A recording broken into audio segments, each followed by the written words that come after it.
যদি উচিত কথা কই তে ফাইলা ভাঙ্গে পড়বো দই। আমরা গ্রামের ভাষা একটা কথা আছে, গায়ের ফেটা বাছুতে দুনা কিনেলছে। এটা কোয়ার কারণ হইতাছে গাই যে বর্তমানে স্থানীয় সরকার নির্বাচন লইয়া প্রত্যেকটা ইউনিয়নের মাঝে যে একটা তোলপার, প্রতিটা ইউনিয়নের মাঝে মনে করেন ডর্জন খানেক প্রার্থী, চেয়ারম্যান প্রার্থী, এরা বর্তমানে বিরিয়ানি খাওয়ানি শুরু হয়ে দিছে, চা খাওয়ানি শুরু হয়ে দিছে, এক একজনের বিভিন্ন ধরনের খাওয়ানি শুরু হয়ে দিছে। তে এখন ওই যে খাওয়া দাওয়া শুরু করছে, এখনো কোনো তফসিল ঘোষণা হয়েছে না, নির্বাচনের কোনো ডেট হয়েছে না। এই নির্বাচন পর্যন্ত যাইতে প্রত্যেকটা প্রার্থীর মনে করেন যে কোটি টাকার মতো খরচ হইব। অলরেডি অনেক প্রার্থী 30 লাখ টাকা 20 লাখ টাকা খরচ কইরা লাইছে। তে এটা লাগে কইলাম যে বলে গায়ের ফেটা বাছুতে দুনা কিনেলছে। অহনো নির্বাচনের খবর নাই, অহনে মনে হয় যে দুনা কেনা শুরু হয়েছে।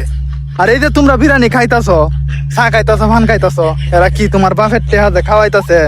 তোমার বাপের টেহা যে খাওয়াইতাছে না, এরা টুপ পারতাছে টুপ। যদি প্রত্যেকটা ব্যক্তি এত সৎ হইতো, আজ এই করবো হেই করবো হেই করবো হেই করবো, এক একটা চেয়ারম্যান প্রার্থী হইলে 1 কোটি টাকা যদি কষ্ট করে, তাইলে নির্বাচন ফাঁস করে পরে কইতে নিব এটা টেহা। হ্যাঁ, একটা ব্যক্তি যদি 1 কোটি টাকা খরচ হয়ে রেলা, এবারের বেতন কত? চেয়ারম্যানের পরিশোধকে বইলে পরে কয় টাকা পাইব বেতন? তোমার আর আমার টেহা হয়ে খাইবো। অহন যে বেড়াইতের মধুর কথা আর মধুর সুর, ওহন থেকে যে বেড়াইতে খাওয়ানি শুরু হয়ে দিছে। আর নেওয়াত খুবই খারাপ, আমি সুজা সাঙ্গা খাস বাংলা খুঁয়ে দিলাম।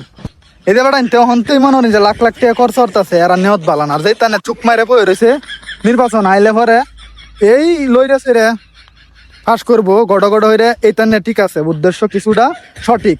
আর অহন্তে যে তানে মনে হয় যে গণসংযোগ, গণমিছিল, গণ এই গণ সেই ব্যাগটা শুরু হয়ে দিছে।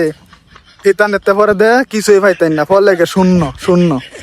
বেড়াইতে কোটি টাকা খরচ হইরে চেয়ারম্যানি করে পরে খালি জনগণের সেবাই করবো, এই কোটি টাকা তুলবো করতে আইন হারার আমারে বুঝুন মাইরেই তুলবো।